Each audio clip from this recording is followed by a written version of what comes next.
महामहिम भीष्म और आचार्य द्रोण, हम सब का देह इन पंच महाभूतों से बना है, जिसे अंततः उन्हीं में मिल जाना है। तो मोह किसका पार्थ, इस माटी से बने देह का? तो क्या ये देह महत्वपूर्ण नहीं है माधव? इसी देह से हम अपना रूप और परिचय पाते हैं। यदि ऐसा है पार्थ, तो मनुष्य के मृत्यु के पश्चात उसके देह को नष्ट क्यों कर दिया जाता है? मनुष्य का वास्तविक स्वरूप और परिचय उसके देह से नहीं, उसके स्वभाव, उसके कर्म, उसके विचारों से होता है पार्थ। जब मनुष्य का देह नष्ट हो जाता है, इस संसार में नहीं रहता, तो मनुष्य के कर्म और उसके विचार उसका परिचय बनकर इस संसार में रहते हैं पार्थ। मनुष्य का जीवन केवल 20 दृश्य और अदृश्य पदार्थों का संगम है, परंतु फिर भी सबके विचार, सबका चरित्र भिन्न है। क्यों माधव? जब उत्तम समान है तो सब में अंतर क्यों?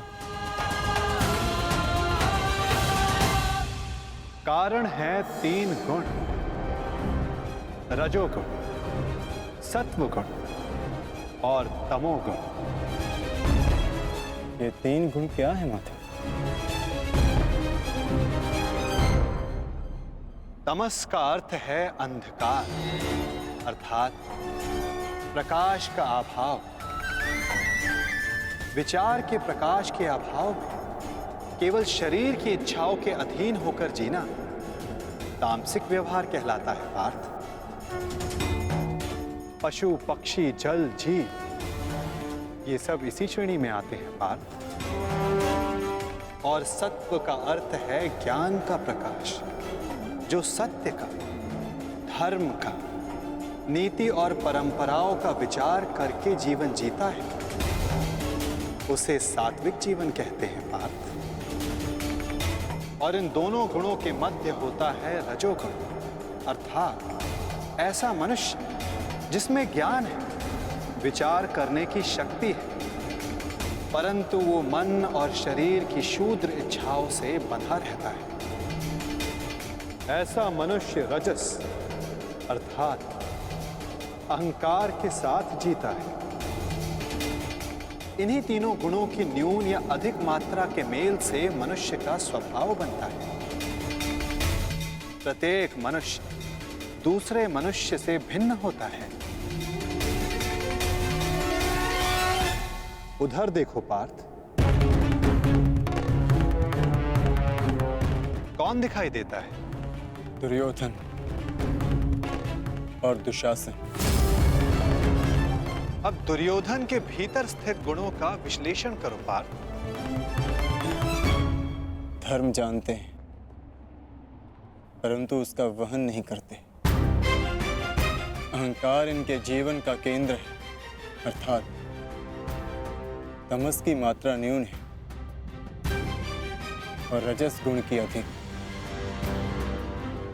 और सत्य तो बिल्कुल भी नहीं। और दुशासन, उसने सदा केवल अपने ज्येष्ठ का आदेश माना है, स्वयं का कोई विचार नहीं। इसलिए उसके मन में केवल तमस गुण है।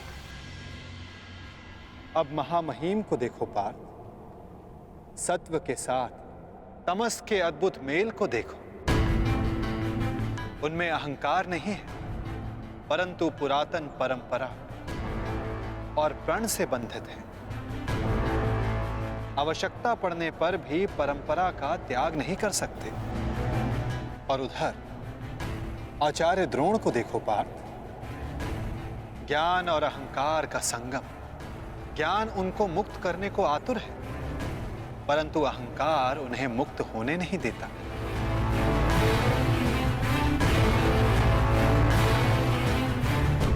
परंतु माधव, यदि मनुष्य का स्वभाव इन गुणों के मेल से आकार पाता है, तब तो उसका व्यवहार जन्म से ही निश्चित होता है ना। सिंह का गुण है कि वो मृग का आखेट करेगा ही, भयभीत करेगा ही। इसी प्रकार मृग का भी गुण है कि उसे सिंह से भयभीत होना ही है। यदि किसी का अपराधी और अधर्मी होना निश्चित है, तो फिर हम क्यों किसी के कर्मों की प्रशंसा करते हैं? क्यों हम किसी को अपराधी मानकर उसे दंड देते हैं? क्या आवश्यकता है किसी के नाश की? क्या आवश्यकता है किसी के प्रतिकार की? उत्तम प्रश्न है पार्थ, परंतु मनुष्य का कर्म जानने से पूर्व यह समझ लेना आवश्यक है कि मनुष्य वास्तव में है क्या। क्या मनुष्य केवल पंच महाभूतों का मेल है? नहीं, मनुष्य केवल पंच महाभूतों का, पंच पदार्थों का, पंच ज्ञान इंद्रियों, पंच कर्मेन इंद्रियों और 3 गुणों का मेल नहीं। इन 23 गुणों के अतिरिक्त भी एक शक्ति है जो मनुष्य को विचार करने की, धर्म और कर्म समझाने की, उसको भिन्न बनाने की शक्ति देती है, और वो शक्ति है चेतना। इन 24 तत्वों का मेल ही प्रकृति है पार्थ, जो मनुष्य योनि नामक यंत्र में वास करती है। पुरुष अर्थात परमात्मा का अंश। जब पुरुष और प्रकृति अर्थात आत्मा और परमात्मा का मेल होता है, तभी जाकर मनुष्य का देह जीवित रहता है। यदि मनुष्य परमात्मा का अंश है, तो फिर ये आत्मा क्या है? इसे कैसे जाना जाए? तुम एक महारथी हो और इस रथ का उपयोग करते हो। उसी प्रकार आत्मा इस शरीर नामक रथ का, इस यंत्र का उपयोग करती है, परंतु आत्मा शरीर नहीं होती।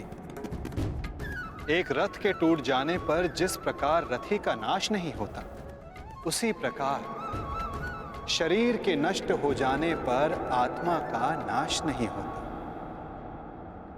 नयनम चिंदन्ति शस्त्राणि नयनम दहति पावक न चैनम क्लेद्यन्तापो न शोष्यति मारुता।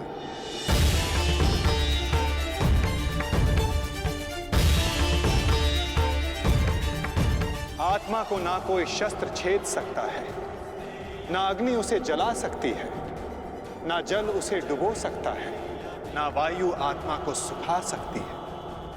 आत्मा अजर है, आत्मा अमर है, अमर है, अमर है, अमर है।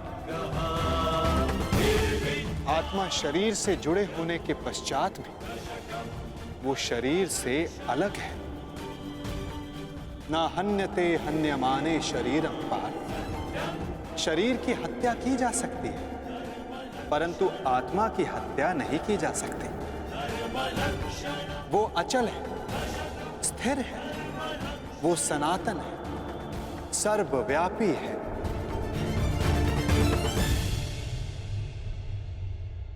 जिस प्रकार हम पुराने वस्त्रों को त्याग कर नया वस्त्र धारण करते हैं, ठीक उसी प्रकार हमारी आत्मा देह नष्ट हो जाने के पश्चात नया देह धारण कर लेती है।